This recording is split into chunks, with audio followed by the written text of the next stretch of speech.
നമസ്കാരം. നമ്മളിന്ന് ദ ഹിന്ദു പത്രത്തിൽ വന്നൊരു ലേഖനം ബ്രിക്സ് ഉച്ചകോടിയെക്കുറിച്ചുള്ളതാണ്. അതാണ് നമ്മൾ വിശദമായി നോക്കാൻ പോകുന്നത്. UPSC സിവിൽ സർവീസ് പരീക്ഷയ്ക്ക് തയ്യാറെടുക്കുന്ന നിങ്ങൾക്ക് ഇത് എന്തായാലും ശ്രദ്ധിക്കേണ്ട ഒരു വിഷയം തന്നെയാണ്. അപ്പോൾ ഈ ലേഖനത്തിലെ പ്രധാന പോയിന്റുകൾ എന്തൊക്കെയാണ്, അതിൻ്റെ ഒരു ആഴത്തിലുള്ള കാര്യങ്ങൾ, പിന്നെ പരീക്ഷയ്ക്ക് ഇതെങ്ങനെ കണക്ട് ചെയ്യാം എന്നൊക്കെ നമുക്കൊന്ന് സംസാരിക്കാം. റിയോ ഡി ജനീറോയിൽ നടന്ന ആ ഉച്ചകോടി 17ാമത്തേത്, അതിനൊരു പ്രത്യേകതയുണ്ടായിരുന്നു അല്ലേ? കാരണം Egypt, Ethiopia, UAE, Iran, Indonesia അങ്ങനെ കുറേ പുതിയ അംഗങ്ങൾ വന്നില്ലേ? അതിനുശേഷമുള്ള ആദ്യത്തെ ഒരു മീറ്റിംഗ് ആയിരുന്നു അത്. അതെ, വിപുലീകരിച്ചതിന് ശേഷമുള്ള ആദ്യത്തേത്. പോരാത്തതിന് ഈ ഇസ്രായേൽ ഗസ പ്രശ്നം, പിന്നെ US ഇറാൻ സംഘർഷം, അതിൻ്റെയൊക്കെ ഒരു ചൂടൻ പശ്ചാത്തലത്തിലാണത് നടന്നതും. ശരിയാണ്. അപ്പോ ഇത് ബ്രിക്സിനൊരു പുതിയ രാഷ്ട്രീയ മാനം കൊടുത്തോ? എന്താണ് തോന്നുന്നത്? തീർച്ചയായും. ആഗോള ശ്രദ്ധ അത് മുഴുവൻ ഈ ഉച്ചകോടിയിൽ തന്നെയായിരുന്നു. പക്ഷേ ഈ കൂട്ടായ്മയുടെ ഉള്ളിൽ തന്നെ ചില കാര്യങ്ങൾ ശ്രദ്ധിക്കാനുണ്ട്. അതായത് പുതിയ അംഗങ്ങൾ വന്നു, അതൊരു ശക്തി കൂട്ടലാണെന്നൊക്കെ പറയുമ്പോഴും പഴയ ചില വെല്ലുവിളികൾ അതിപ്പോഴും അവിടെയുണ്ട്. ഓക്കേ. ഉദാഹരണത്തിന് ഈ UN സുരക്ഷാ സമിതി വിപുലീകരണം, അങ്ങനത്തെ വിഷയങ്ങളിൽ മുന്നേ തന്നെ അംഗങ്ങൾക്കിടയിൽ അങ്ങോട്ടും ഇങ്ങോട്ടും അഭിപ്രായ വ്യത്യാസങ്ങൾ ഉണ്ടായിട്ടുണ്ട്. അതുപോലെ പുറത്തുനിന്നുള്ളൊരു പ്രഷർ അതുമുണ്ട്. ആ പ്രഷർ എന്ന് പറയുമ്പോൾ അത് പ്രധാനമായും അമേരിക്കയുടെ സൈഡിൽ നിന്നാണോ, ഈ ഡീഡോളറൈസേഷൻ നീക്കങ്ങളുമായിട്ടൊക്കെ ബന്ധപ്പെട്ട്? അതെ. അതാണ് മെയിൻ പോയിന്റ്. ഡീഡോളറൈസേഷൻ. അതായത് അന്താരാഷ്ട്ര വ്യാപാരത്തിന് ഡോളറിനെ ആശ്രയിക്കുന്നത് കുറയ്ക്കാൻ അതിനുള്ള ബ്രിക്സ് രാജ്യങ്ങളുടെ ഒരു ശ്രമം. അത് അമേരിക്കയ്ക്ക് അത്ര ഇഷ്ടപ്പെട്ടിട്ടില്ല. അതിന്റെ ഭാഗമായിട്ട് അമേരിക്കൻ ടാരിഫ് ഭീഷണികൾ വരെ അതൊക്കെ നമ്മൾ കണ്ടതാണ്. അപ്പൊ ഇത് വെറുമൊരു സാമ്പത്തിക നീക്കം എന്നതിലുപരി ബ്രിക്സിന്റെ ആ ഒരു സ്വാധീനം കൂടുന്നതിനെ ഒരു രാഷ്ട്രീയ വെല്ലുവിളിയായിട്ട് അമേരിക്ക കാണുന്നുണ്ട്. അതിന്റെ ഒരു സൂചനയാണിത്. പക്ഷേ ഈ വെല്ലുവിളികളൊക്കെ ഉണ്ടെങ്കിലും റിയോ പ്രഖ്യാപനത്തിൽ ചില പ്രധാനപ്പെട്ട തീരുമാനങ്ങൾ ഉണ്ടായെന്നല്ലേ ലേഖനം പറയുന്നത്? ഉണ്ടായി. അംഗങ്ങൾക്കിടയിൽ ഒരു അടിസ്ഥാനപരമായ യോജിപ്പ് അവിടെ കാണാൻ പറ്റി. പ്രത്യേകിച്ച് ഇന്ത്യയുടെ ഒരു നിരന്തരമായ ആവശ്യം, അതിർത്തി കടന്നുള്ള ഭീകരവാദം, അതിനെതിരെ ശക്തമായിട്ട് അപലപിച്ചു എന്നത് അത് വളരെ പ്രധാനപ്പെട്ട ഒന്നാണ്. ശരിയാണ്. അതുപോലെ UN സുരക്ഷാ സമിതിയിൽ ഇന്ത്യക്കും ബ്രസീലിനും അവർക്കൊരു വലിയ പങ്ക് വേണം എന്നുള്ള ആ ഒരു ആവശ്യത്തിനൊരു സപ്പോർട്ട് കിട്ടി. ഇത് അത്ര എളുപ്പമല്ലായിരുന്നു. കാരണം ഈ വിഷയത്തിൽ മുൻപ് കുറച്ച് ഭിന്നതകളുണ്ടായിരുന്നു. പിന്നെ ഊർജ്ജ സുരക്ഷ, കാലാവസ്ഥാ വ്യതിയാനം, അതുപോലെ ലോക വ്യാപാര സംഘടന WTO അതിന്റെ ഒരു പരിഷ്കരണം, ഇതിലൊക്കെ ഒരു ധാരണയായിട്ടുണ്ട്.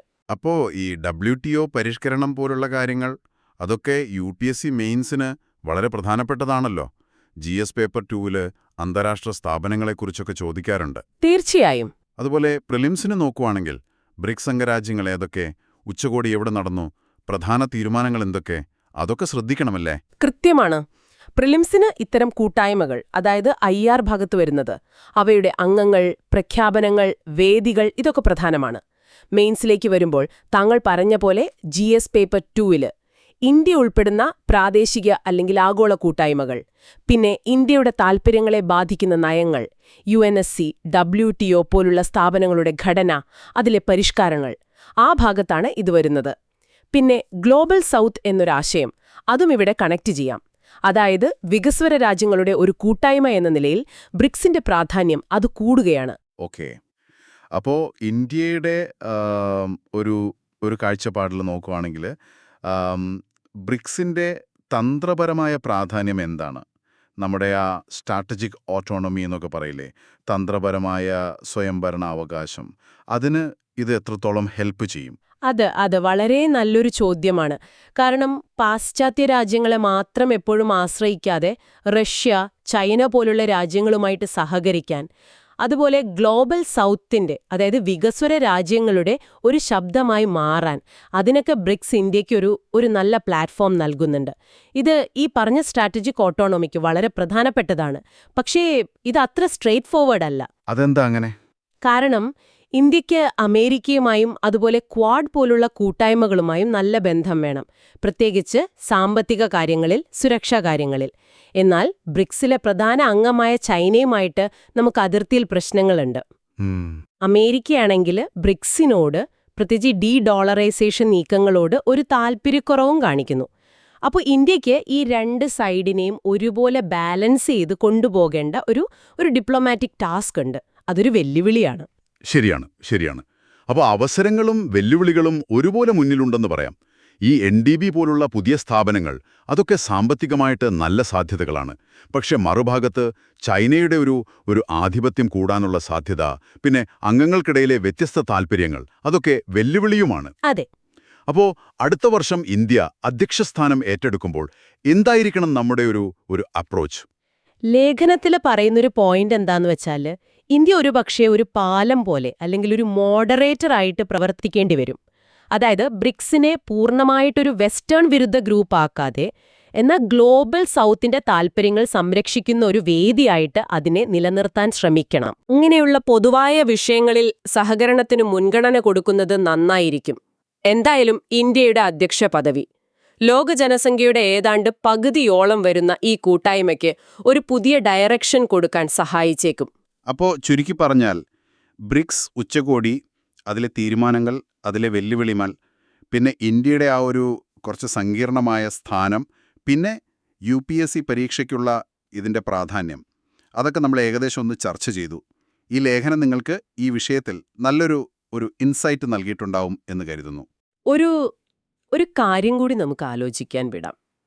ഈ വിപുലീകരണം, പുതിയ അംഗങ്ങൾ വന്നത് ബ്രിക്സിന്റെ ആ ഒരു കെട്ടുറപ്പിനെ ഭാവിയിൽ ശക്തിപ്പെടുത്തുമോ, അതോ ഈ പുതിയ അംഗങ്ങളുടെ വ്യത്യസ്ത താൽപ്പര്യങ്ങൾ കൂടുതൽ ആഭ്യന്തര വെല്ലുവിളികൾക്ക് കാരണമാകുമോ? ഇത് ഇന്ത്യയുടെ തന്ത്രപരമായ സ്വയംഭരണാവകാശം എന്ന നയത്തെ ലോങ് ടേമിൽ എങ്ങനെ ബാധിക്കും? ഇതൊരു പ്രധാന ചോദ്യം തന്നെയാണ്. നിങ്ങൾക്കിതിനെക്കുറിച്ച് ചിന്തിക്കാവുന്നതാണ്. ഇന്ന് നമ്മൾ ദി ഹിന്ദു പത്രത്തിലെ ഒരു പ്രധാനപ്പെട്ട ലേഖനമാണ് നോക്കുന്നത്.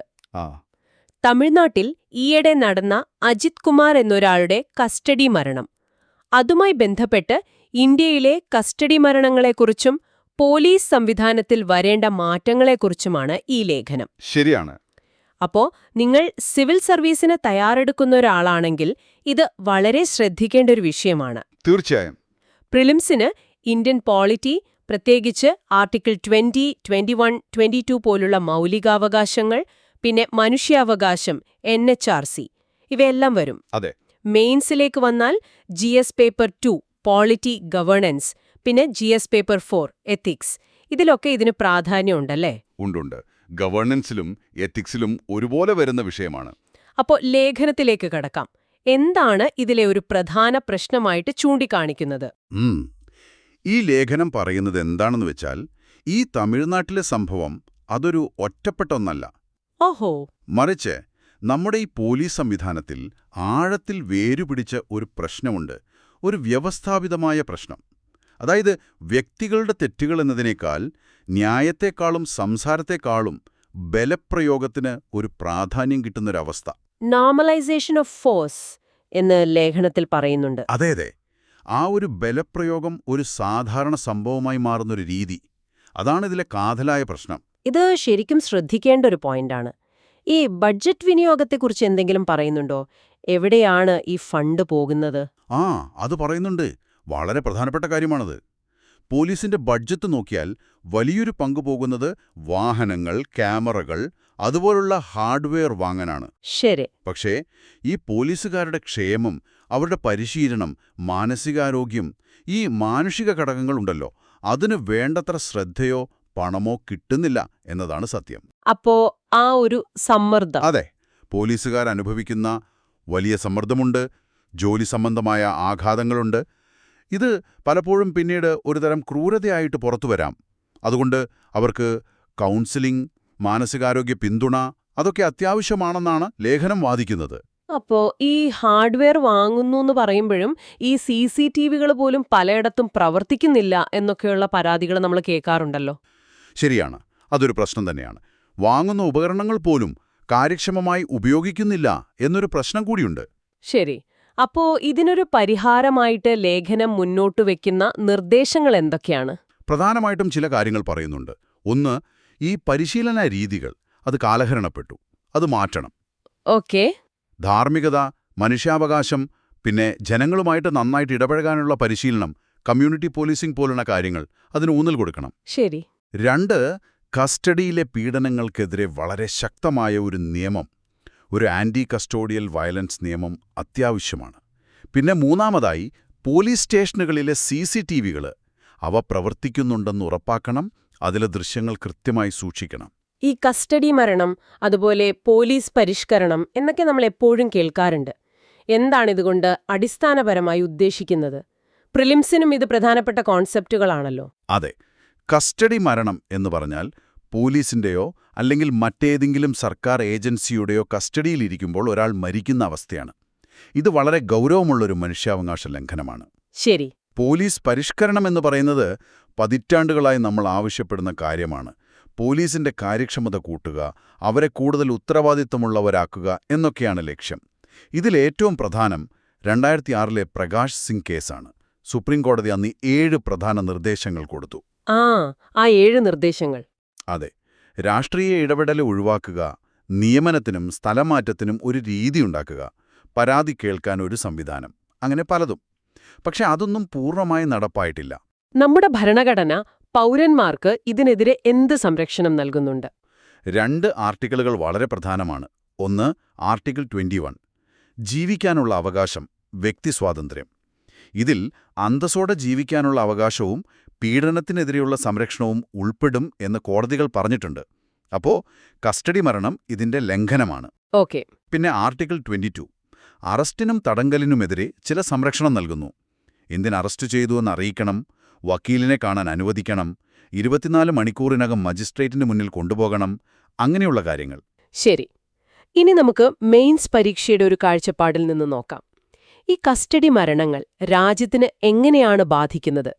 വെറുമൊരു നിയമപ്രശ്നം എന്നതിനപ്പുറം ഇല്ലാതാവും. ജനങ്ങൾക്ക് പോലീസിന് പേടിയാവും, വെറുപ്പാവും. അപ്പൊ പിന്നെ പോലീസിന് എങ്ങനെ ജനങ്ങളുടെ സഹകരണത്തോടെ പ്രവർത്തിക്കാൻ പറ്റും? അത് ആഭ്യന്തര സുരക്ഷയെ വരെ ബാധിക്കാവുന്ന കാര്യമാണല്ലേ? അതെ.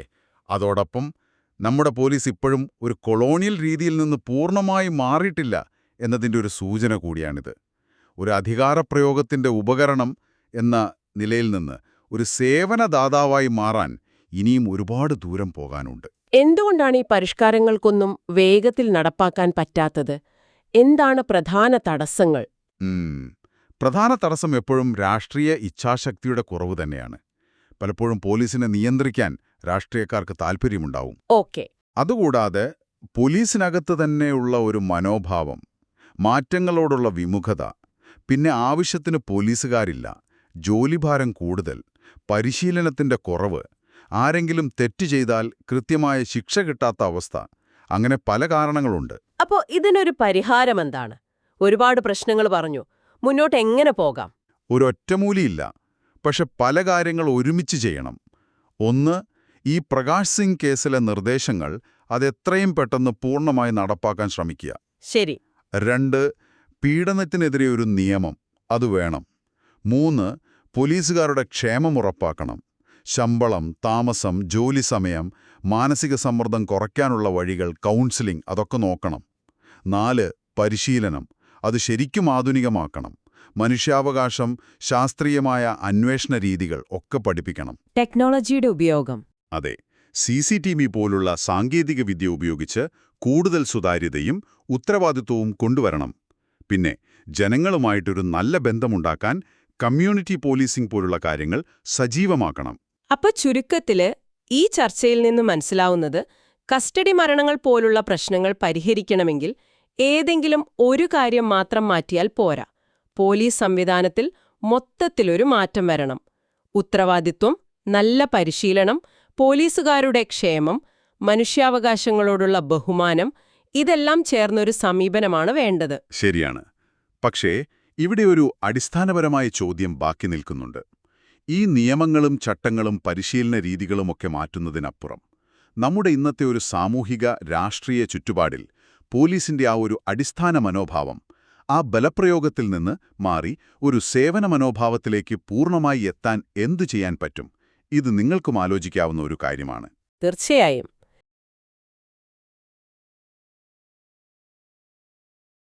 നമ്മളിന്ന് ദ ഹിന്ദു പത്രത്തിൽ വന്ന ഒരു ലേഖനമാണ് പ്രധാനമായിട്ടും നോക്കുന്നത്.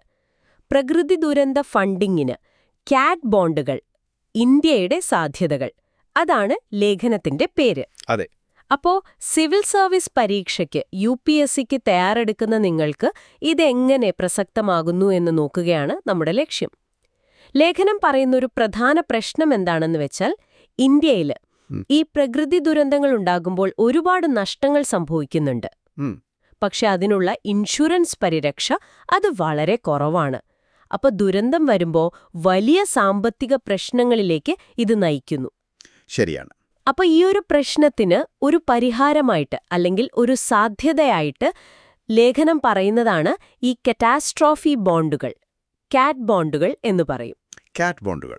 അതെ, അതായത് ഈ ദുരന്തമുണ്ടാക്കുന്നൊരു സാമ്പത്തിക റിസ്ക് ഉണ്ടല്ലോ, ആ റിസ്കിന് ആഗോള വിപണിയിലേക്ക്, സാമ്പത്തിക വിപണിയിലേക്ക് കൈമാറാനുള്ള ഒരു മാർഗം, അതാണ് ഈ കാറ്റ് ബോണ്ടുകൾ. ഓക്കെ. അപ്പോൾ UPSC പരീക്ഷയുടെ കാര്യത്തിൽ ഇതിന്റെ പ്രസക്തി എന്തായിരിക്കും? തീർച്ചയായും ഇത് വളരെ പ്രധാനപ്പെട്ടതാണ്. ഇപ്പോൾ പ്രിലിംസ് എടുത്താൽ ഇന്ത്യൻ എക്കോണമിയുടെ ഭാഗത്ത് ഈ ഫിനാൻഷ്യൽ മാർക്കറ്റ്, ഇൻഷുറൻസ്, ബോണ്ടുകൾ ഇതിന്റെ ഒക്കെ കീഴിൽ വരാം. അതുപോലെ എൻവയോൺമെന്റ്, ഡിസാസ്റ്റർ മാനേജ്മെന്റ് ഭാഗത്ത് ദുരന്ത നിവാരണത്തിനുള്ള ഫണ്ടിംഗ് എന്ന രീതിയിലും ചോദിക്കാം. ശരി. ഇനി മെയിൻസിലേക്ക് വന്നാൽ GS പേപ്പർ 3 ഇല്ലേ, അതിൽ ഡിസാസ്റ്റർ ആൻഡ് ഡിസാസ്റ്റർ മാനേജ്മെന്റ് എന്നൊരു ഭാഗമുണ്ട്. ഉണ്ട്. അവിടെയും പിന്നെ ഇന്ത്യൻ എക്കോണമി, റിസോഴ്സ് മൊബിലൈസേഷൻ, അവിടെയുമൊക്കെ ഇതിന് നല്ല പ്രാധാന്യമുണ്ട്. ഓക്കെ. അപ്പോൾ ഈ കാറ്റ് ബോണ്ട് എന്ന് പറയുന്നത് അതെങ്ങനെയാണ് ശരിക്കും പ്രവർത്തിക്കുന്നത്? കേൾക്കുമ്പോൾ ഒരു പ്രത്യേകതരം ബോണ്ടാണെന്ന് തോന്നുന്നു. അതെ അതെ, ഇതൊരു ഇൻഷുറൻസും കടപ്പത്രവും ചേർന്നൊരു ഉൽപ്പന്നം എന്ന് വേണമെങ്കിൽ പറയാം. സംഭവം ഇതാണ്, ഒരു രാജ്യം അല്ലെങ്കിൽ ഒരു സ്ഥാപനം നിക്ഷേപകർക്ക് ഈ ബോണ്ട് വിൽക്കുന്നു. അപ്പോൾ നിക്ഷേപകർ പണം മുടക്കുമല്ലോ, ആ പണം ഒരു പ്രത്യേക ഫണ്ടിൽ സൂക്ഷിക്കും. രാജ്യം എന്തു ചെയ്യും? ഈ നിക്ഷേപകർക്ക് സാധാരണ ബോണ്ടിനേക്കാളും കുറച്ചുകൂടി ഉയർന്ന പലിശ കൊടുക്കും. ഓക്കെ, ഉയർന്ന പലിശ. അതെ. ഇനി കരാറിൽ മുൻകൂട്ടി പറഞ്ഞിട്ടുള്ള ഒരു വലിയ ദുരന്തം, ഇപ്പോൾ ഉദാഹരണത്തിന് റിക്ടർ സ്കെയിലിൽ 7 തീവ്രതയുള്ളൊരു ഭൂകമ്പം, അങ്ങനെയൊന്ന് സംഭവിച്ചാൽ ഈ നിക്ഷേപകർക്ക് അവരുടെ മുടക്കുമുതൽ അത് മുഴുവനായോ അല്ലെങ്കിൽ ഒരു ഭാഗമോ നഷ്ടപ്പെടും. അയ്യോ. ആ നഷ്ടപ്പെടുന്ന തുക രാജ്യത്തിന് ദുരിതാശ്വാസ പ്രവർത്തനങ്ങൾക്ക് ഉപയോഗിക്കാം. അപ്പോ ശരിക്കും പറഞ്ഞ ഒരു ഇൻഷുറൻസ് പോലെ തന്നെ. പക്ഷെ ഇവിടെ റിസ്ക് എടുക്കുന്നത് നിക്ഷേപകരാണ്, അല്ലേ? അതിനാണ് അവർക്ക് കൂടുതൽ പലിശ കിട്ടുന്നത്. അതേ, കൃത്യം. അതാണ് പോയിന്റ്. ഇനി ദുരന്തമൊന്നും സംഭവിച്ചില്ലെങ്കിലോ? അപ്പോ കാലാവധി തീരുമ്പോൾ നിക്ഷേപകർക്ക് മുതലും ആ പറഞ്ഞ ഉയർന്ന പലിശയും കിട്ടും. ഓ, ഓക്കേ. നിക്ഷേപകർക്ക് ഇത് താൽപ്പര്യമുള്ള ഒന്നാണ്. കാരണം 1 ഉയർന്ന റിട്ടേൺ, 2 ഈ പ്രകൃതി ദുരന്തങ്ങളെന്ന് പറയുന്നത് സാധാരണ സാമ്പത്തിക വിപണിയിലെ തകർച്ചകളുമായിട്ട് വലിയ ബന്ധമില്ല. ശരിയാണ്. അപ്പോ ഇത് അവരുടെ ഇൻവെസ്റ്റ്മെന്റ് പോർട്ട്ഫോളിയോയ്ക്ക് ഒരു ഡൈവേഴ്സിഫിക്കേഷൻ, ഒരു വൈവിധ്യവൽക്കരണം നൽകും.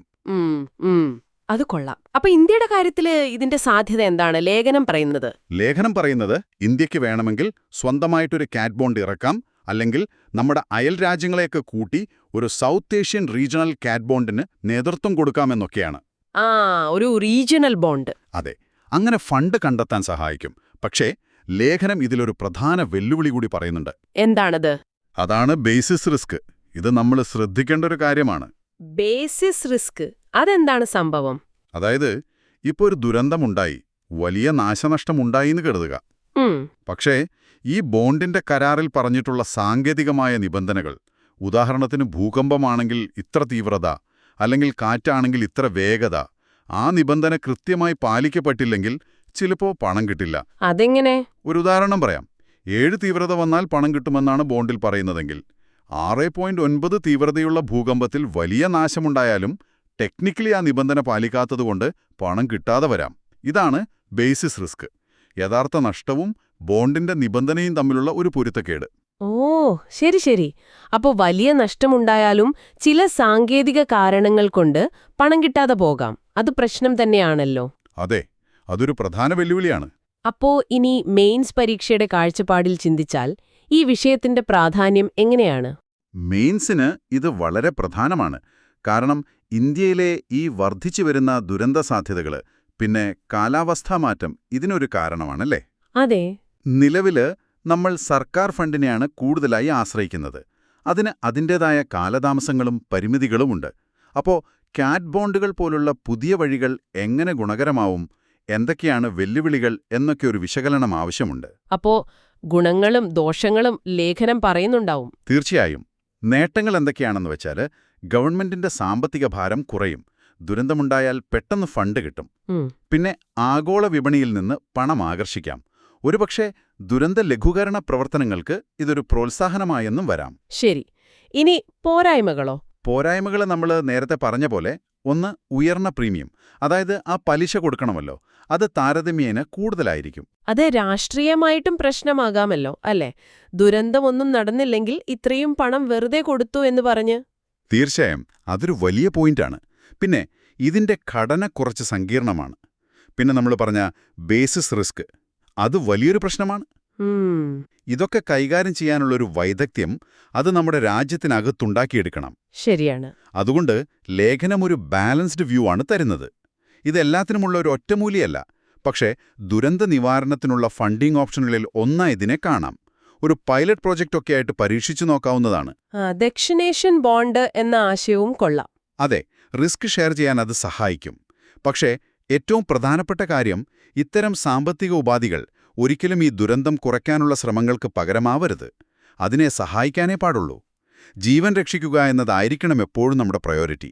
അപ്പോ ഇതാണ് ദ ഹിന്ദു ലേഖനത്തെ അടിസ്ഥാനമാക്കി കാറ്റാസ്ട്രോഫി ബോണ്ടുകളെ പറ്റിയുള്ള ഒരു ഏകദേശ ചിത്രം. ഇന്ത്യയിലെ സാധ്യതകൾ, വെല്ലുവിളികൾ, പ്രത്യേകിച്ച് UPSC തയ്യാറെടുക്കുന്ന നിങ്ങൾക്ക് ഓർത്തുവെക്കാവുന്ന കാര്യങ്ങൾ. അതെ, നിങ്ങൾക്ക് ആലോചിക്കാൻ വേണ്ടി ഒരു കാര്യം കൂടി പറയാം. ഈ കാലാവസ്ഥാ മാറ്റം കാരണം ദുരന്തങ്ങൾ കൂടിക്കൊണ്ടിരിക്കുകയാണ്. ഈ ബേസിസ് റിസ്ക് പോലുള്ള പ്രശ്നങ്ങളുമുണ്ട്. അപ്പോൾ ഈ ബോണ്ടിലെ സാങ്കേതിക നിബന്ധനകൾ ചിലപ്പോൾ പൂർണ്ണമായി പാലിച്ചില്ലെന്ന് വരും. അങ്ങനെ വന്നാൽ പോലും ശരിക്കും ദുരിതം അനുഭവിക്കുന്ന ആളുകൾക്ക് സഹായം കിട്ടുന്നുവെന്ന് ഉറപ്പാക്കാൻ കൂടുതൽ നീതിയുക്തമായിട്ട്, ഫലപ്രദമായിട്ട് ഈ കാറ്റ് ബോണ്ടുകൾ പോലുള്ള സംവിധാനങ്ങൾ എങ്ങനെ ഇന്ത്യക്ക് ഡിസൈൻ ചെയ്യാൻ പറ്റും, അതൊന്ന് ചിന്തിക്കാവുന്നതാണ്. വിഷയം ദേശീയ നേട്ട സർവേ, അതായത് NAS 2025. അതിൽ ഹിമാചൽ പ്രദേശ് എങ്ങനെ മുന്നേറി, അതിൽ നിന്ന് നമുക്കെന്താണ് പഠിക്കാനുള്ളതെന്നൊക്കെയാണ്. പ്രത്യേകിച്ച് UPSC പരീക്ഷയ്ക്ക് തയ്യാറെടുക്കുന്ന നിങ്ങൾക്ക് ഇത് വളരെ പ്രധാനപ്പെട്ടതാണ്. ഇതിൻ്റെ UPSC പ്രസക്തി നോക്കിയാൽ പ്രിലിംസിന് സാമൂഹിക വികസനം, പിന്നെ സർക്കാർ നയങ്ങൾ, NAS പോലുള്ള റിപ്പോർട്ടുകൾ, ദേശീയ വിദ്യാഭ്യാസ നയം, ഇതൊക്കെ വരാം. മെയിൻസിലാണെങ്കിൽ GS പേപ്പർ 2-ൽ വിദ്യാഭ്യാസം, സർക്കാർ നയങ്ങൾ, ആ ഭാഗങ്ങളിലൊക്കെ ഇത് കണക്ട് ചെയ്യാം. അപ്പോൾ ശരി, നമുക്കിതിലെ പ്രധാന കാര്യങ്ങളിലേക്ക് കടക്കാമല്ലേ? NAS 2025 റാങ്കിങ്ങിൽ ഹിമാചൽ പ്രദേശ് ഒറ്റയടിക്ക് 16 സ്ഥാനങ്ങൾ മുന്നോട്ട് കയറി ആദ്യ 5-ലെത്തി. അത് ശരിക്കും ശ്രദ്ധേയമാണ്. തീർച്ചയായും.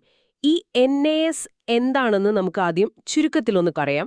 ഇത് കേന്ദ്ര വിദ്യാഭ്യാസ മന്ത്രാലയം ഓരോ 3 വർഷം കൂടുമ്പോഴും നടത്തുന്ന ഒരു സർവേയാണ്, രാജ്യവ്യാപകമായിട്ട്. സർക്കാർ സ്കൂളുകളിലെയും എയ്ഡഡ് സ്കൂളുകളിലെയും 3, 5, 8 പിന്നെ 10 ക്ലാസ്സുകളിലെ അവരുടെ പഠന നിലവാരം, അതായത് ലേണിംഗ് ഔട്ട്കംസ്, അതാണിത് അളക്കുന്നത്. ഇതൊരു സിസ്റ്റത്തിന്റെ ഒരു ഹെൽത്ത് ചെക്കപ്പ് പോലെയാണെന്ന് പറയാം. ശരി, പക്ഷേ ഇതിനൊരു പരിമിതിയും ലേഖനം പറയുന്നുണ്ടല്ലോ. അതായത് ഈ ഭാഷ, കണക്ക്, ശാസ്ത്രം അങ്ങനെയുള്ള എളുപ്പത്തിൽ അളക്കാൻ പറ്റുന്ന വിഷയങ്ങളിലാണ് ഊന്നൽ. അപ്പോ മറ്റു കഴിവുകൾ? അത് വളരെ ശരിയായൊരു പോയിന്റാണ്. ഈ വിമർശനാത്മക ചിന്ത, പിന്നെ വൈകാരികമായ വളർച്ച, പൗരബോധം, അങ്ങനെയുള്ള കുറച്ചുകൂടി വിശാലമായ വിദ്യാഭ്യാസ ലക്ഷ്യങ്ങളുണ്ടല്ലോ, അതൊന്നും ഈ സർവേയിൽ അത്ര എളുപ്പത്തിൽ അളക്കാൻ പറ്റില്ല. അതിനൊരു പരിമിതിയുണ്ട്. അതെ. എങ്കിലും ഹിമാചൽ എങ്ങനെയാണ് ഈ അളക്കാവുന്ന കാര്യങ്ങളിൽ ഇത്രയും മുന്നേറിയത്? അതാണ് നമ്മൾ നോക്കേണ്ടത്. അവർ നടപ്പാക്കിയ ചില പരിഷ്കാരങ്ങൾ നോക്കൂ. കുട്ടികൾ കുറവായ 1000-ലധികം സ്കൂളുകൾ അവർ ലയിപ്പിച്ചു. അതൊരു വലിയൊരു തീരുമാനമായിരുന്നു. അതെ. ഇതുവഴി അധ്യാപകരെയും സ്കൂളിലെ സൗകര്യങ്ങളെയുമൊക്കെ കൂടുതൽ നന്നായി ഉപയോഗിക്കാൻ പറ്റി. ശരിയാണ്. അതോടൊപ്പം തന്നെ ഈ പ്രീ പ്രൈമറി മുതൽ 12ാം ക്ലാസ് വരെയുള്ള വിദ്യാഭ്യാസം അതിനെ ഒരൊറ്റ ഡയറക്ടറേറ്റിന് കീഴിൽ കൊണ്ടുവന്നു.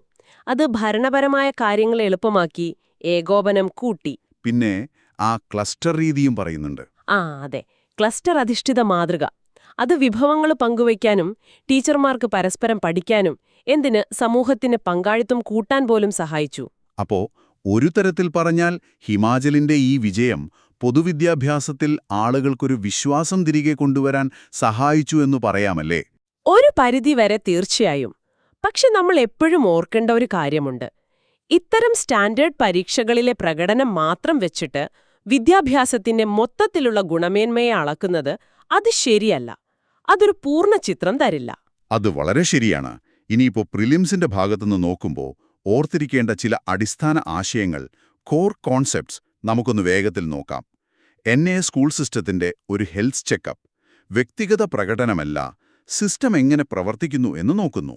പഠനത്തിലെ വിടവുകൾ കണ്ടെത്താനാണ് ശ്രമം. പിന്നെ ലേണിംഗ് ഔട്ട്കംസ്, അതായത് പഠന നേട്ടങ്ങൾ. ഒരു ക്ലാസ് കഴിയുമ്പോഴേക്കും കുട്ടി എന്തറിഞ്ഞിരിക്കണം, എന്ത് കഴിവ് നേടിയിരിക്കണം എന്നുള്ള വ്യക്തമായ അളക്കാവുന്ന കാര്യങ്ങൾ. ഇൻപുട്ടുകളേക്കാൾ ഔട്ട്കമിനാണ് പ്രാധാന്യം. അടുത്തത് സ്റ്റാൻഡേർഡ് പരീക്ഷകൾ, സ്റ്റാൻഡേർഡൈസ്ഡ് ടെസ്റ്റ്. എല്ലാവർക്കും ഒരേ ചോദ്യം, ഒരേ രീതി. താരതമ്യം ചെയ്യാൻ എളുപ്പമാണ്. പക്ഷേ ഇതിനൊരു കുഴപ്പമുണ്ട്. പലപ്പോഴും ഓർമ്മശക്തിയെ മാത്രം അളക്കും, മറ്റു കഴിവുകൾ ചിലപ്പോൾ വിട്ടുപോകാം. ശരിയാണ്. ഇനി നമുക്ക് മെയിൻസ് പരീക്ഷയുടെ ഒരു കാഴ്ചപ്പാടിലേക്ക് വരാം. അതെ, ഈ വിദ്യാഭ്യാസ അവകാശ നിയമം RTE വന്നതിന് ശേഷം കുട്ടികളെ സ്കൂളിൽ എത്തിക്കുക എന്ന കാര്യത്തിൽ നമ്മൾ മുന്നോട്ടു പോയിട്ടുണ്ട്. പക്ഷേ പഠന നിലവാരം മെച്ചപ്പെടുത്തുക എന്നുള്ളതാണ് ഇന്ത്യയിലെ ഇപ്പോഴത്തെ പ്രധാന വെല്ലുവിളി. NAS പോലുള്ള സർവേകൾ ഈ നിലവാരം മനസ്സിലാക്കാൻ സഹായിക്കുന്നൊരു ടൂളാണ്. ഈ കുറഞ്ഞ ജനനനിരക്ക് കാരണം സ്കൂളുകളിൽ കുട്ടികൾ കുറയുന്നത് പല സംസ്ഥാനങ്ങളും നേരിടുന്ന ഒരു പ്രശ്നമാണല്ലോ. അപ്പോൾ ഹിമാചലിലെ ഈ സ്കൂൾ ലയനം പോലുള്ള കാര്യങ്ങൾ മറ്റുള്ളവർക്കൊരു മാതൃകയാക്കാൻ പറ്റുമോ? അതിന് സാധ്യതയുണ്ട്. തീർച്ചയായും ഓരോ സംസ്ഥാനത്തിന്റെയും സാഹചര്യം വ്യത്യസ്തമായിരിക്കും. എന്നാലും ഉള്ള വിഭവങ്ങൾ ഏറ്റവും നന്നായി എങ്ങനെ ഉപയോഗിക്കാം എന്നുള്ളതിന് ഹിമാചൽ ഒരു ഉദാഹരണമാണ്. നമുക്ക് ഈ NASനെ ഒന്ന് ക്രിറ്റിക്കലായിട്ട് നോക്കിയാലോ? അതിന്റെ ഗുണങ്ങളും ദോഷങ്ങളും. നല്ലതാണ്. ഗുണങ്ങൾ എന്തൊക്കെയാണെന്ന് വെച്ചാൽ, സിസ്റ്റം തലത്തിൽ പ്രശ്നങ്ങൾ കണ്ടെത്താൻ സഹായിക്കും, നയങ്ങൾ രൂപീകരിക്കാൻ ഇത് ഡാറ്റ തരും, ഒരു ഉത്തരവാദിത്വം അക്കൗണ്ടബിലിറ്റി കൊണ്ടുവരാൻ നോക്കും, ഇൻപുട്ടിൽ നിന്ന് ഔട്ട്കമിലേക്ക് ശ്രദ്ധ മാറ്റും. ശരി. അപ്പൊ അതിന്റെ പരിമിതികളോ, ദോഷങ്ങളെന്ന് പറയാവുന്നവ? പ്രധാനമായും ഫോക്കസ് വളരെ ചുരുങ്ങിയാണ്. ഈ 21ാം നൂറ്റാണ്ടിലെ കഴിവുകൾ എന്നൊക്കെ പറയില്ലേ, അതൊന്നും ഇത് അളക്കുന്നില്ല. പിന്നെ പരീക്ഷയ്ക്ക് വേണ്ടി മാത്രം പഠിപ്പിക്കുക എന്നൊരു രീതി വരാൻ സാധ്യതയുണ്ട്. ടീച്ചിങ് ടു ദ ടെസ്റ്റ് എന്ന് പറയും. അതുപോലെ പഠന നിലവാരം കുറവാണെങ്കിൽ അതിന്റെ കാരണമെന്താണെന്ന് ഈ സർവേ കൃത്യമായിട്ട് പറയില്ല. അപ്പോൾ ഇതിനൊരു ശരിയായ സമീപനം എങ്ങനെയായിരിക്കണം? ഒരു ബാലൻസ്ഡ് വ്യൂ. നോക്കൂ, NAS വളരെ പ്രധാനപ്പെട്ട ഒരു ഡയഗ്നോസ്റ്റിക് ടൂൾ തന്നെയാണ്, അതിലെ സംശയമില്ല. പക്ഷേ വിദ്യാഭ്യാസത്തിന്റെ ഗുണനിലവാരം അളക്കാനുള്ള ഒരേയൊരു മാർഗം ഇതാകരുത്. ക്ലാസ് റൂമിലെ വിലയിരുത്തലുകൾ, പ്രോജക്റ്റുകൾ, അങ്ങനെയുള്ള കാര്യങ്ങളുമായി ഇതിനെ സംയോജിപ്പിക്കണം. NAS ഡേറ്റ കിട്ടിയാൽ അത് വെറും സ്കോറായിട്ട് കാണരുത്. എന്തുകൊണ്ട് ചിലയിടങ്ങളിൽ പിന്നോക്കം പോകുന്നു എന്നതിന്റെ കാരണം കണ്ടെത്താൻ കൂടുതൽ പഠനങ്ങൾ നടത്തണം. ദേശീയ വിദ്യാഭ്യാസ നയം 2020 പറയുന്നതും ഏതാണ്ട് ഇതുതന്നെയല്ലേ? സമഗ്രമായ വിലയിരുത്തൽ. അതെ, NEP 2020 അതുതന്നെയാണ് പറയുന്നത്. NAS സ്കോർ ഒരു ലക്ഷ്യമായി മാറരുത്, മറിച്ച് അർത്ഥവത്തായ കുട്ടികളുടെ സമഗ്ര വികാസം ലക്ഷ്യമാക്കുന്ന വിദ്യാഭ്യാസത്തിലേക്കുള്ള ഒരു വഴികാട്ടിയായി ഇതിനെ ഉപയോഗിക്കണം. ശരിയാണ്. അപ്പോ ചുരുക്കത്തിൽ ഹിമാചലിന്റെ അനുഭവം കാണിക്കുന്നത് ലക്ഷ്യം വെച്ചുള്ള കൃത്യമായ ഇടപെടലുകൾ നടത്തിയാൽ NAS പോലുള്ള അളവുകളിൽ മുന്നേറ്റം സാധ്യമാണ് എന്നാണ്. പക്ഷേ അതോടൊപ്പം തന്നെ വിദ്യാഭ്യാസത്തിന്റെ യഥാർത്ഥ ലക്ഷ്യങ്ങളെക്കുറിച്ചും അതിന്റെ ഗുണനിലവാരത്തെക്കുറിച്ചും നമ്മൾ എപ്പോഴും കുറച്ചുകൂടി വിശാലമായി ചിന്തിക്കേണ്ടതുണ്ട് എന്നതും ഈ ചർച്ച വ്യക്തമാക്കുന്നു. തീർച്ചയായും ആത്യന്തികമായ ലക്ഷ്യമെന്ന് പറയുന്നത് പരീക്ഷയിലെ മാർക്കുകൾ മാത്രമല്ലല്ലോ. കുട്ടികളുടെ ഒരു ഹോളിസ്റ്റിക് ഡെവലപ്മെന്റ്, അതാണ് പ്രധാനം. NAS അതിലേക്കുള്ള ഒരു സൂചകം മാത്രം. ഇന്ത്യ-നമീബിയ ബന്ധങ്ങളെക്കുറിച്ചും ഇന്ത്യയുടെ ആഫ്രിക്കൻ നയതന്ത്രത്തിൽ ഇതിനുള്ള സ്ഥാനത്തെക്കുറിച്ചും അപ്പോൾ UPSC പരീക്ഷയ്ക്ക് തയ്യാറെടുക്കുന്ന നിങ്ങൾക്ക് ഈ വിഷയത്തിന്റെ പ്രാധാന്യം എത്രത്തോളം ഉണ്ടെന്ന് നമുക്കൊന്ന് വിശദമായി നോക്കാം. തീർച്ചയായും ഇത് UPSCയുടെ സിലബസുമായിട്ട് നന്നായി ബന്ധമുള്ളൊരു വിഷയമാണ്. പ്രിലിംസിന്റെ കാര്യം നോക്കിയാൽ ഇപ്പോഴത്തെ അന്താരാഷ്ട്ര സംഭവങ്ങൾ, പിന്നെ നമ്മുടെ അന്താരാഷ്ട്ര ബന്ധങ്ങൾ, അതുപോലെ UPI പോലുള്ള കാര്യങ്ങൾ, ഇന്ത്യൻ എക്കണോമിയുടെ ഭാഗമായിട്ട് വരുന്ന ഡിജിറ്റൽ പേയ്മെന്റ്സ്, ഇതൊക്കെ പ്രിലിംസിന് വരാം. ശരി. മെയിൻസിന്റെ കാര്യത്തിലോ? മെയിൻസിലേക്ക് വരുമ്പോൾ GS പേപ്പർ 2 ഇല്ലേ, അന്താരാഷ്ട്ര ബന്ധങ്ങൾ. അതിൽ ഇന്ത്യയുടെ ഉഭയകക്ഷി ബന്ധങ്ങൾ, പിന്നെ ഇന്ത്യ നേതൃത്വം കൊടുക്കുന്ന കൂട്ടായ്മകൾ, ഈ CDRI, GPA പോലെയുള്ളവ, അതുപോലെ വികസ്വര രാജ്യങ്ങളുമായിട്ടുള്ള ഇന്ത്യയുടെ ഇടപാടുകൾ, ഇതിനൊക്കെ ഈ വാർത്തയിലെ കാര്യങ്ങൾ ശരിക്കും ഉപയോഗപ്പെടും. ഓക്കെ, അപ്പോൾ വാർത്തയുടെ തുടക്കത്തിൽ തന്നെ പറയുന്നുണ്ട് പ്രധാനമന്ത്രി നമീബിയൻ പാർലമെന്റിനെ അഭിസംബോധന ചെയ്തതിനെപ്പറ്റി. ഗ്ലോബൽ സൗത്തിലെ ഇന്ത്യ കൂടുതൽ ശ്രദ്ധ കൊടുക്കുന്നതിന്റെ ഭാഗമാണല്ലോ ഈ സന്ദർശനം. അതെങ്ങനെയാണ് നമ്മൾ മനസ്സിലാക്കേണ്ടത്? അതിനൊരു ചരിത്ര പശ്ചാത്തലം കൂടിയുണ്ട് ശരിക്കും. നമീബിയയുടെ സ്വാതന്ത്ര്യ സമരത്തിന് ഇന്ത്യ പണ്ടുതൊട്ടേ പിന്തുണ കൊടുത്തിട്ടുണ്ട്. പ്രധാനമന്ത്രി അത് ഓർമ്മിപ്പിക്കുകയും ചെയ്തു. 1946-ൽ ഐക്യരാഷ്ട്രസഭയിൽ നമീബിയയ്ക്ക് വേണ്ടി ആദ്യം സംസാരിച്ച രാജ്യങ്ങളിലൊന്നാണ് ഇന്ത്യ. അവരുടെ വിമോചന സംഘടനയായ സ്വാപ്പോയുടെ ആദ്യത്തെ ഡിപ്ലോമാറ്റിക് ഓഫീസ് വന്നത് തന്നെ ഇന്ത്യയിലാണ്. അപ്പോ ആ ഒരു ബന്ധം അതിന്നുമുണ്ട്.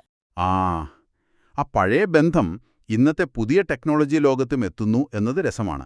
ഈ UPIയുടെ കാര്യം, നമീബിയ അത് സ്വീകരിച്ചതിനെ പ്രധാനമന്ത്രി അഭിനന്ദിച്ചല്ലോ. അതെ, UPIയുടെ ഈ ഒരു വളർച്ച അത് ശ്രദ്ധേയമാണ്. ഇന്ത്യയുടെ NPC ആയി ഉണ്ടാക്കിയതാണല്ലോ ഇത്. മൊബൈൽ വഴി എളുപ്പത്തിൽ പൈസ അയക്കാൻ പറ്റുന്ന ഒരു സംവിധാനം. ഇതിപ്പോൾ ആഫ്രിക്കയിലേക്കും എത്തുന്നു. ഇത് വെറുമൊരു ടെക്നോളജി കൈമാറ്റം എന്നതിലുപരി ഇന്ത്യയുടെ ഒരു സോഫ്റ്റ് പവർ വർദ്ധിക്കുന്നതിന്റെ സൂചനയാണ്. വെറുതെ പണം കൊടുക്കുന്നതിനപ്പുറം ഇത്തരം ശേഷി വർദ്ധിപ്പിക്കുന്ന കാര്യങ്ങളിൽ ഇന്ത്യ ഊന്നൽ കൊടുക്കുന്നു. ശരിയാണ്. പ്രധാനമന്ത്രി പറഞ്ഞ ആ വാചകമോർക്കുന്നു. മത്സരിക്കാനല്ല, ഒരുമിച്ച് കെട്ടിപ്പടുക്കാനാണ് ഇന്ത്യ ആഫ്രിക്കയിൽ ശ്രമിക്കുന്നതെന്ന്.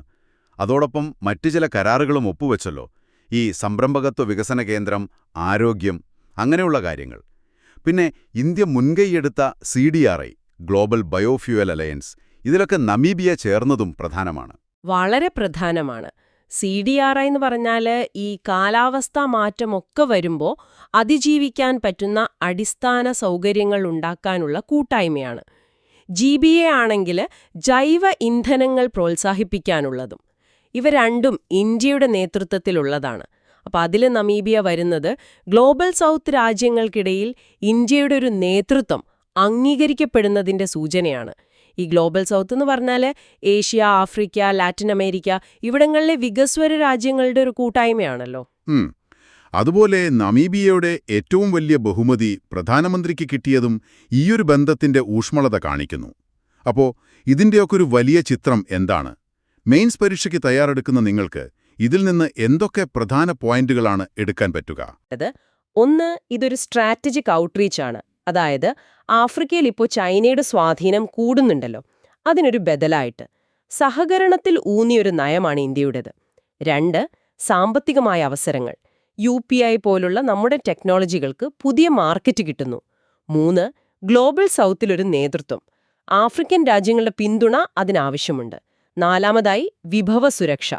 ധാതുക്കളാൽ സമ്പന്നമാണ് ആഫ്രിക്ക. അപ്പോൾ അവിടുത്തെ രാജ്യങ്ങളുമായുള്ള നല്ല ബന്ധം ഇന്ത്യയുടെ ഊർജ്ജാവശ്യങ്ങൾക്കും മറ്റും പ്രധാനമാണ്. ഓക്കെ, ഈ ഗുണങ്ങളൊക്കെ വ്യക്തമാണ്. പക്ഷേ വെല്ലുവിളികളില്ലേ? പ്രത്യേകിച്ച് ചൈനയുടെ ആ ഒരു സാമ്പത്തിക ശക്തി വെച്ച് നോക്കുമ്പോൾ ഈ സഹകരണം എന്നൊക്കെ പറയുന്ന നയം എത്രത്തോളം മുന്നോട്ട് പോകും?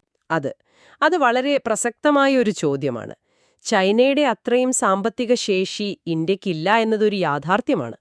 പിന്നെ നമ്മൾ പ്രഖ്യാപിക്കുന്ന പല പദ്ധതികളും ചിലപ്പോൾ നടപ്പാക്കാൻ വൈകാറുണ്ട്. ആഫ്രിക്കൻ രാജ്യങ്ങളിലെ രാഷ്ട്രീയപരമായ സ്ഥിരതയില്ലായ്മ അതും ഒരു പ്രശ്നമാണ്. പക്ഷേ ഇന്ത്യയുടെ സമീപനം വേറെയാണ്. ചൈനയെപ്പോലെ വലിയ ലോൺ കൊടുത്ത് കടക്കെണിയിലാക്കുന്ന ഒരു രീതിയല്ല ഇന്ത്യയുടേത്. പകരം അവിടുത്തെ ആളുകളുടെ കഴിവ് വർദ്ധിപ്പിക്കുക, ടെക്നോളജി കൈമാറുക, ജനാധിപത്യ മൂല്യങ്ങൾക്ക് ഊന്നൽ കൊടുക്കുക, ഇതൊക്കെയാണ് ഇന്ത്യയുടെ ഒരു രീതി. അതിന് ആഫ്രിക്കയിൽ നല്ല സ്വീകാര്യത കിട്ടുന്നുണ്ട്. അതായത് പൈസയുടെ കളി എന്നതിനപ്പുറം ദീർഘകാലത്തേക്കുള്ളൊരു ബന്ധമുണ്ടാക്കാനാണ് ഇന്ത്യ ശ്രമിക്കുന്നത്. അതെ, ശരിയാണ്. ഈ പദ്ധതികളൊക്കെ കൃത്യസമയത്ത് നടപ്പാക്കാനും കൊടുത്ത വാക്കുകളൊക്കെ പാലിക്കാനും കഴിഞ്ഞാൽ ഇന്ത്യക്ക് ആഫ്രിക്കയുടെ ഒരു വിശ്വസ്ത പങ്കാളിയാകാൻ പറ്റും. അതോടൊപ്പം ഗ്ലോബൽ സൗത്തില് ഒരു സ്വാഭാവിക നേതൃത്വത്തിലേക്കും വരാനും സാധിക്കും. ആ മത്സരമല്ല സഹകരണം എന്ന തത്വം അതിന് സഹായിക്കുമെന്ന് കരുതാം. അപ്പോ ചുരുക്കി പറഞ്ഞാൽ ഇന്ത്യ നമീബിയ ബന്ധമെന്നത് ഇന്ത്യയുടെ വലിയ ആഫ്രിക്കൻ നയതന്ത്രത്തിന്റെ ഒരു ഭാഗമാണ്. ഗ്ലോബൽ സൗത്തിൽ ഇന്ത്യയുടെ സ്ഥാനം ഉറപ്പിക്കാനുള്ള ശ്രമങ്ങളുടെയും ഭാഗമാണ്. UPSCക്ക് തയ്യാറെടുക്കുന്ന നിങ്ങൾ ഈ വിഷയത്തിന്റെ പല വശങ്ങൾ, ചരിത്രപരവും സാമ്പത്തികവും തന്ത്രപരവുമായ കാര്യങ്ങൾ മനസ്സിലാക്കുന്നത് നല്ലതാണ്. തീർച്ചയായും. ഇതിൽ നിന്ന് നമുക്ക്, അല്ലെങ്കിൽ നിങ്ങൾക്ക്, തുടർന്ന് ചിന്തിക്കാനൊരു ചോദ്യം കൂടി പറയാം. ആഫ്രിക്കയിൽ ഇന്ത്യയുടെ ലക്ഷ്യങ്ങൾ നേടുന്നതിന് വലിയ സാമ്പത്തിക സഹായങ്ങളെക്കാളും ഈ UPI പോലുള്ള ടെക്നോളജികൾ, സാംസ്കാരിക ബന്ധങ്ങൾ, അങ്ങനെയുള്ള ഇന്ത്യയുടെ സോഫ്റ്റ് പവർ ഘടകങ്ങൾക്ക് എത്രത്തോളം പ്രാധാന്യമുണ്ടാകും?